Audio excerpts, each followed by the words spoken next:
তারকাদের phone number ছড়ালে কী রকম বিভ্রান্তিকর পরিস্থিতির সম্মুখীন হতে হয় তা আলাদা করে বলার অপেক্ষা রাখে না।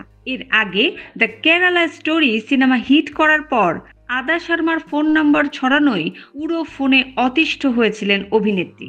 এবার কলকাতার তারকার ক্ষেত্রে একই ঘটনার পুনরাবৃত্তি হলো। শ্রীলেখা মিত্রের ফোন নাম্বার ছড়ানোয় বিরক্তিকর পরিস্থিতির শিকার হয়েছেন এই অভিনেত্রী। সামাজিক মাধ্যমে নিজেই সে কথা জানিয়েছেন শ্রীলেখা। অভিনেত্রীর কথায়, অজ্ঞাত পরিচয়ে ব্যক্তিরা আমার নাম ব্যবহার করে ফোন নাম্বার ছড়িয়ে দিচ্ছে, আর এই পুরো বিষয়টাই ঘটছে টেলিগ্রামে, যার ফলে নিত্যদিন অন্তত 10টা 15টা ভুয়া ফোন আসছে। নায়িকা আরও জানান, সবার দাবি তাদের নাকি শ্রীলেখার সঙ্গে কথা হয়েছে টেলিগ্রামে।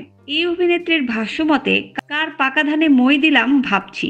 শুধু তাই নয়, ওই পোস্টের শেষে শ্রীলেখা আরেকটি বিস্ফোরক প্রশ্ন করেছেন।